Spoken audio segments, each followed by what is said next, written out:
Shalom, Om Swastiastu, Namo Buddhaya, Salam Kebajikan. Perkenalkan, nama saya Gabriela Angelina Lolongion dengan NIM 220811020079. Saya dari Prodi Administrasi Bisnis Kelas Ganjil. Yang terhormat dosen pengampu Sosiologi Industri NC Olivia F. Christine Langitan SAB MSI dan NC Jola Jetirogahang MSI. Apa itu kapitalisme dan contohnya?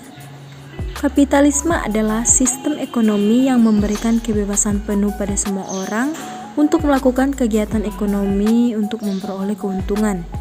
Dalam sistem ekonomi ini, setiap individu memiliki hak penuh untuk mengambil manfaat atas harta atau kekayaannya sebagai alat produksi dan berusaha.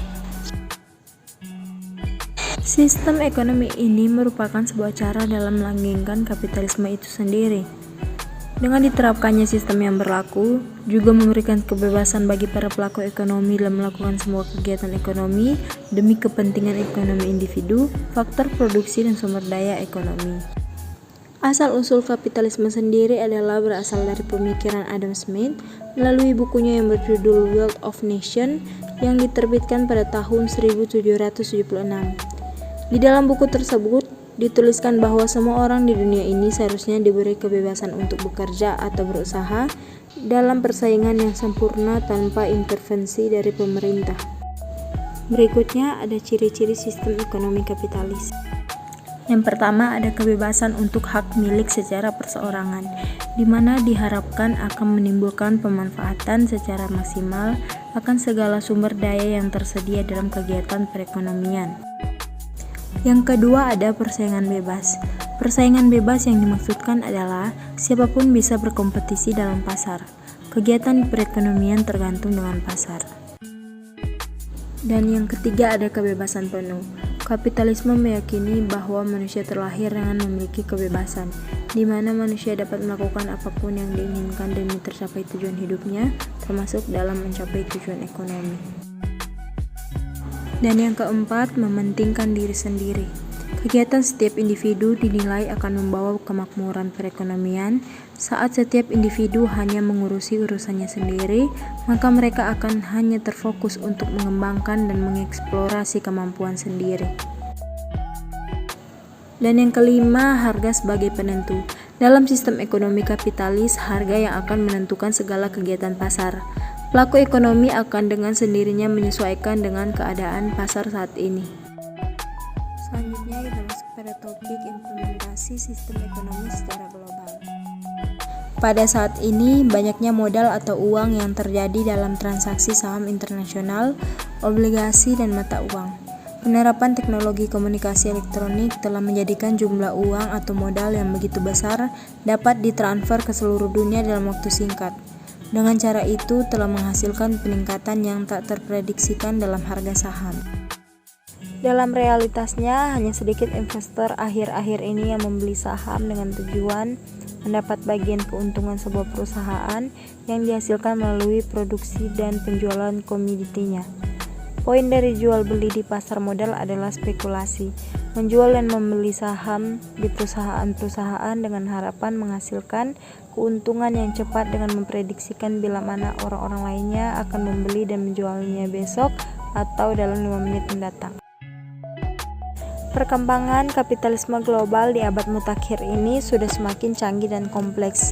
Keserakahan kaum kapitalis tidak sampai pada pemasaran kaum buruh dan pencaplokan pengusaha kelas teri, namun keserakahan mereka sudah menerobos dan menjara di banyak sektor yang lain, bahkan dengan dukungan berbagai fasilitas dan lembaga yang mereka ciptakan sendiri.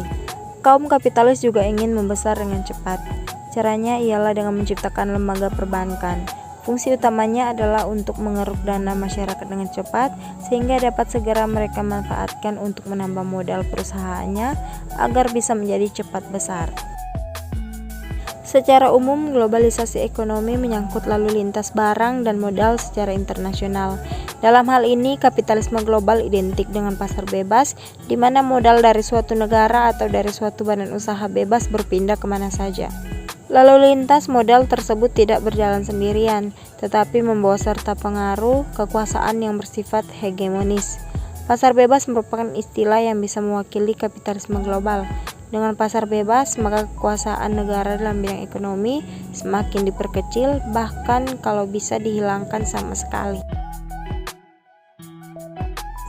Dalam hal ini, kapitalisme global mirip dengan sebuah kerajaan abstrak yang punya kecenderungan ekspansi kekuasaan, bukan hanya sebatas memperluas wilayah kekuasaan melewati batas-batas teritorial suatu negara, tapi juga menyangkut perluasan cakupan usaha dan pengaruh.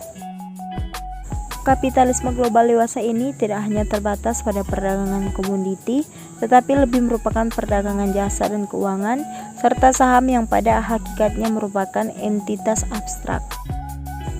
Dengan adanya kapitalisme global ini, maka pasar berkembang menjadi pasar bebas yang tidak hanya menyangkut komoditas dan jasa, tetapi juga pasar valuta dan pasar modal.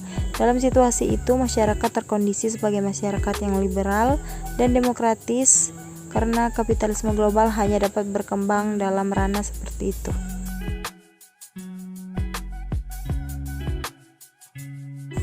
Berikutnya, implementasi sistem ekonomi di Indonesia.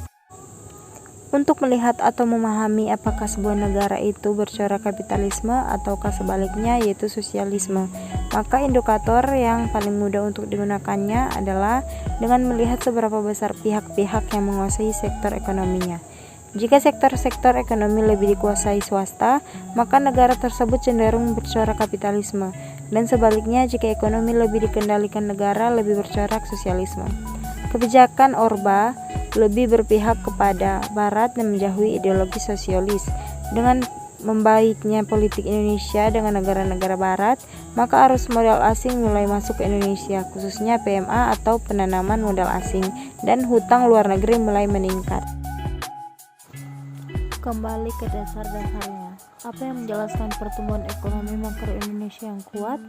Indonesia adalah ekonomi pasar di mana perusahaan milik negara dan kelompok usaha swasta besar memainkan peran penting. Usaha mikro, kecil dan menengah di Indonesia yang bersama-sama berkontribusi 99% dari jumlah total perusahaan yang aktif di Indonesia tidak kalah pentingnya.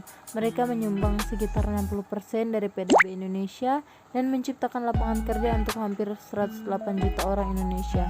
Ini berarti bahwa usaha mikro, kecil dan menengah merupakan tulang punggung perekonomian Indonesia.